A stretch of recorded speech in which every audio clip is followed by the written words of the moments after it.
Ustaz. Ini wallahu alam bisawab, kalau di tanah air kita disebut dengan mimma ta'umu bihi balwa, yaitu perkara yang tidak bisa kita hindari. Maka mudah-mudahan Allah ampuni, karena kita tidak sedang mencari untuk mendengar musik, tapi di mana-mana kita dengar musik. Kalau kita harus meninggalkan musik sama sekali, saya nggak bakalan ke Bali. Kenapa? Karena di pesawat pun saya dengar apa? Musik. Belum saya ketemu pramugari. Macam-macam ya. Repot. Terus gimana saya mau ke sini ceritanya? Ya, saya tidak akan pernah ke sini. Beda kalau kita di Madinah. Di Madinah, Masya Allah, kita masuk mall, kita dengar mengaji. Murotal dalam mall. Ini tidak, subhanallah, di Madinah itu indah. Masuk mall, dengar apa? Murotal. Di sini langsung, saya ke mall, sholat di mall, musik masuk ke musola ya. Repot. Bahkan beberapa hari yang lalu ya, saya pergi makan di suatu restoran.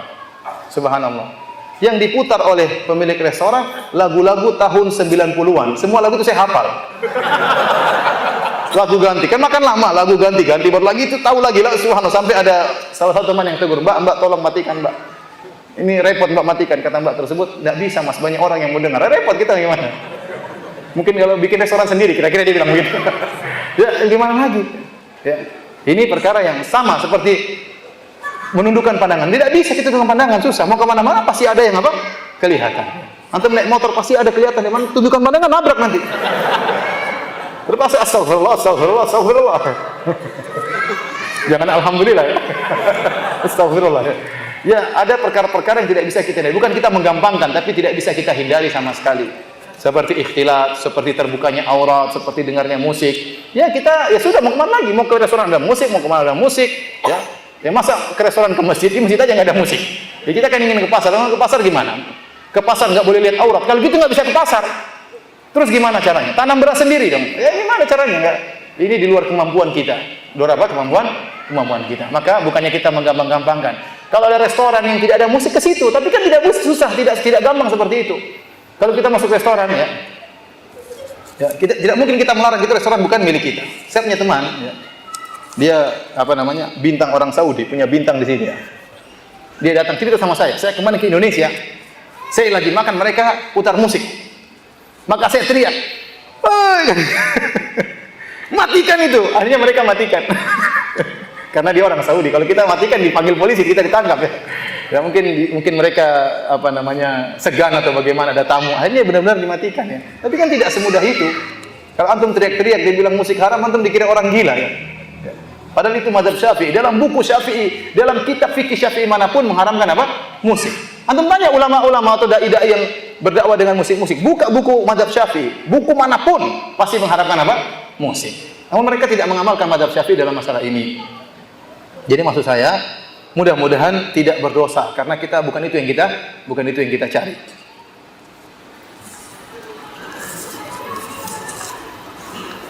Mohon dijelaskan apa itu Wahabi. Wahabi ya, itu julukan yang dituduhkan kepada orang-orang yang belajar di Arab Saudi. Bahkan dikatakan negara Saudi adalah negara apa? Wahabi ya. Dan benar ya, kalau kita mau lihat ya, Arab Saudi mereka sangat menghormati Muhammad bin Abdul Wahab. Syekh Muhammad bin Abdul Wahab adalah seorang ulama yang sangat dihormati oleh ulama Saudi. Kenapa? Dia pahlawan. Bagaimana bisa berdirinya negara Arab Saudi? Dahulu Saudi itu kelompok-kelompok kecil, pemerintahan-pemerintahan kecil saling bertempur di antara mereka. Muncullah Syekh Muhammad bin Abdul Wahab bekerja sama dengan Al-Imam Muhammad bin Saud, bekerja sama, maka berdirilah negara Arab Saudi, kemudian disatukan seluruhnya. Makanya Muhammad bin Abdul Wahab di mata orang Saudi seperti tuanku Imam Bonjol di mata orang Indonesia.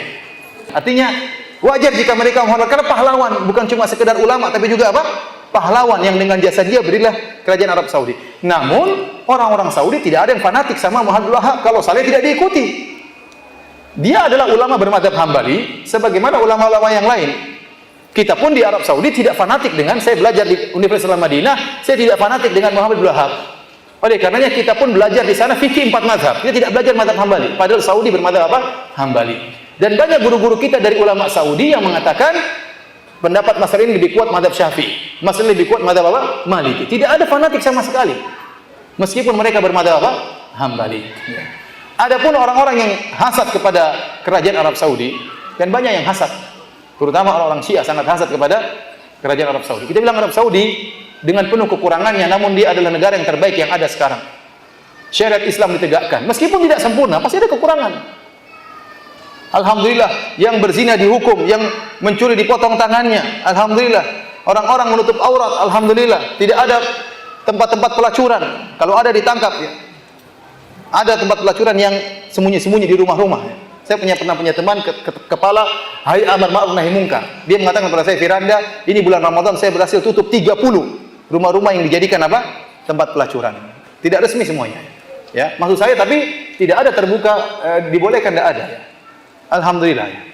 Di mana-mana salat masjid penuh di mana-mana, alhamdulillah. Ya. Orang negara yang sangat aman. Taruh mobil gitu, dinyalain masuk masjid, enggak ada yang nyuri mobil tersebut. Di Saudi seperti itu. Saya pernah sampaikan ya, saya pernah mau keluar dari rumah, ada mobil di belakang saya, ngalangi mobil saya. Orang Saudi ngawur ini, parkir sembarangan. Maka saya datang ke mobil tersebut, saya buka, saya bel-bel. Mobilnya nyala, ada BlackBerry di sampingnya. Tet, nggak ada orangnya. Akhirnya saya naik, saya mundurin. Kemudian baru saya keluar, baru saya majuin lagi, baru saya pergi. Coba ke Malaysia. Minimal BlackBerry-nya hilang. Ini jelas mobilnya juga hilang. Bayangkan sambil nyala dibiarin begitu saja. Di sana susah. Alhamdulillah. Bukan berarti tidak ada pencurian mobil, ada tapi kecil, minimal. Artinya kebaikannya sangat banyak. Belum lagi bagaimana khidmah pelayanan terhadap jemaah haji, jemaah umrah luar biasa. Pembagian sana gratisan sangat banyak. Saya lihat sendiri pembagian gratisan sampai jemaah-jemaah umrah, jemaah haji yang plus, yang kaya raya juga kalau ada pembagian gratis rebut-rebutan. Benar, saya ini jemaah plus, saya bimbing mereka kaya raya, pembagian gratis mereka juga semangat padahal mereka kaya raya. Ya. Namun kalau gratis itu menyenangkan ya. Jadi luar biasa, kekurangannya jelas ada, kekurangan jelas ada. Kemudian timbullah isu-isu bosnya orang-orang Wahabi suka menumpahkan darah sampai bikin buku judulnya apa, sejarah berdarah sekte Wahabi. Ya, tuduhan yang macam-macam. Apakah ada orang-orang kita waktu berhaji berumrah ketakutan di sana, takut dibunuh sama orang Wahabi? Enggak ada, justru aman kalau di sana. Justru sampai ke Indonesia malah kita ketakutan, dicuri, diampu, dirampok ya. Macam-macam, pagar harus dikunci, mobil hilang ya. Di sana tidak ada ketakutan sama sekali, apa yang ditakuti? Mana haus darahnya? Apakah Arab Saudi tidak membantu negara-negara Islam yang lain? Sangat membantu. Tidak memandang itu mazhabnya apa, dibantu semuanya. Indonesia dibantu berulang-ulang. Aceh dibantu berulang-ulang. Quran gratisan banyak dibagi, meskipun dijual di Tanah Abang, Quran wakaf tapi dijual di Tanah Abang. Iya. Artinya dibantu. Palestina bantunya luar biasa, Suriah dibantu habis-habisan.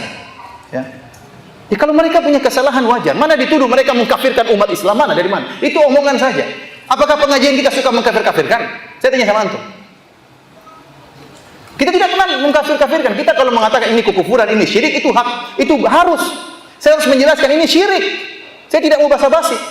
Ini syirik saya katakan, ini kufur. Tapi bukan berarti pelakunya langsung otomatis musyrik, langsung otomatis kafir.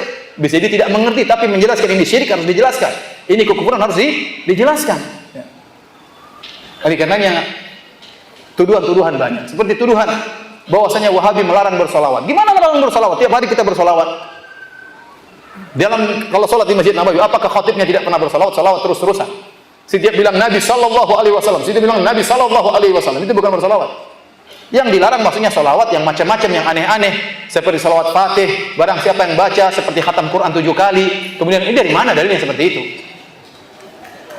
Itu yang dilarang, solawat-solawat yang aneh-aneh yang dilarang.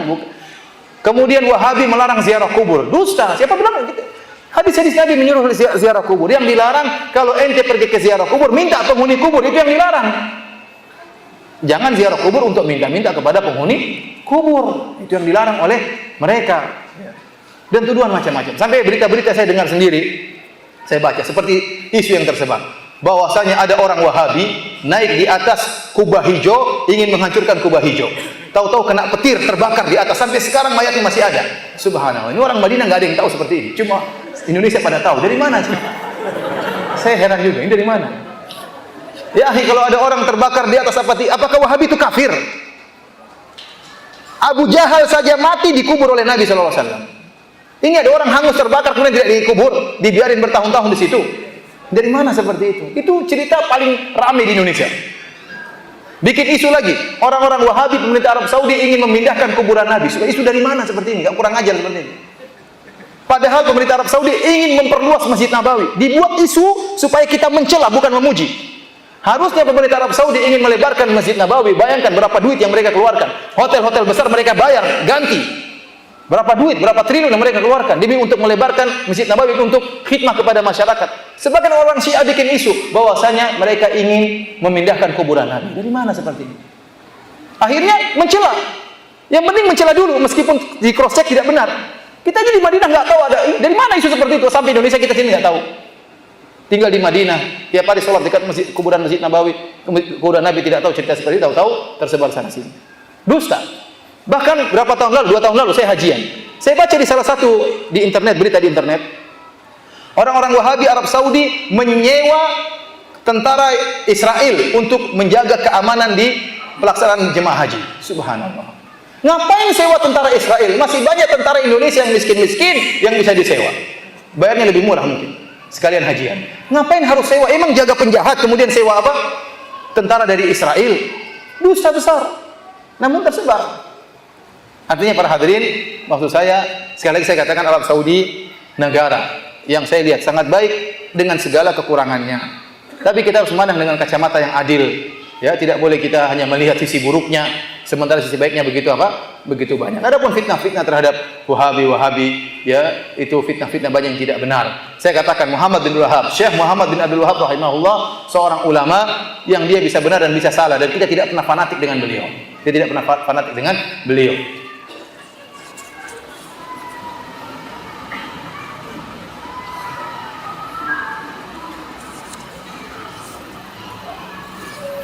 Ustaz, apakah dalam perkara ISIS terdapat khilaf? Antum lihat khilaf dari mana? Antum lihat ya. Bagaimana bentuk takfir yang luar biasa dilakukan oleh ISIS. Dan itu berimbas ke Arab Saudi. Paman bunuh anak, bunuh pamannya, ponakan bunuh pamannya. Ada yang bunuh ibunya. Ada yang ngebom di masjid. Bahkan terakhir bom di masjid di tentara Saudi. Karena mereka sama pemikirannya seperti takfir yang ada di sini.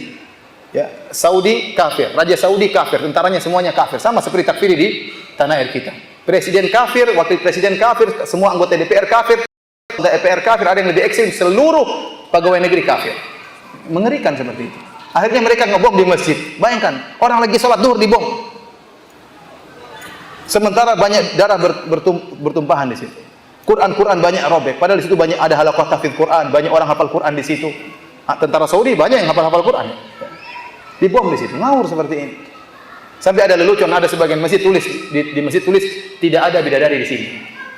Karena mereka yakin kalau bom langsung dapat bidadari, maka ditulis tidak ada bidadari. Kalau mau bom cari bidadari tempat lain. Kalau bom langsung dapat bidadari. Gimana masjid tempatnya sholat, tempatnya khusyuk? Ya. Kemarin mau bom di mana? Di Masjid Nabawi. Ya, saya tidak mengatakan, saya tidak menuduh mereka ISIS, tapi saya katakan mereka pemikirannya takfiri. Ya, bayangkan orang-orang lagi sholat, mau buka puasa, bulan Ramadan, waktu yang sangat mulia, tidak menghargai kehormatan masjid, tidak menghargai kehormatan orang-orang yang ibadah di Masjid Nabawi, kemudian ngebom. Alhamdulillah dihalangi. Dia mau masuk ke areal masjid dihalangi, akhirnya meledak tempat-tempatnya semuanya. Ya. Semoga Allah menerima arwah para orang-orang yang meninggal karena membela apa? Masjid Nabi Shallallahu Alaihi Wasallam. Jadi pengkafiran yang luar biasa ini sangat berbahaya. Ya. Oleh karenanya, ya saya tidak mendapati ulama-ulama yang terkenal ya, yang menyatakan ISIS itu benar. Tidak ada ya, tidak ada khilaf dalam masalah ini. Kalau Rasulullah SAW mengatakan ya tentang orang-orang Khawarij, ya, kata Rasulullah SAW, ya sufahaul ahlam, hudatsaul asnan. Mereka orang-orang yang bodoh dan mereka orang-orang yang muda. Tidak ada orang alim di antara mereka. Antum coba tunjukkan mana ISIS punya ulama, mana? Tunjukkan satu saja ulama ISIS. Bahkan orang-orang takfiri yang mereka dulu agung-agungkan juga menyatakan ISIS takfiri juga. Jadi takfiri nuduh takfiri. Saking ekstrimnya takfirinya. Tidak ada. Beda kalau ulama banyak punya buku fikih, punya buku akidah ya. Tahu-tahu sesat, ini mungkin masih jadi perhatian kita. ISIS tidak ada ulama yang mana ulama ISIS yang pernah nulis buku tentang fikih, tentang akidah, tentang masalah muamalah, tidak ada. Tahu-tahu muncul kelompok ekstrim suka mengkafirkan, tidak ada ulamanya. Terus siapa yang bimbing mereka kalau begitu? Siapa yang bimbing mereka? Tunjukkan kepada saya mana ulamanya ISIS yang pernah punya karya ilmiah yang bisa kita lihat keilmuannya, mana?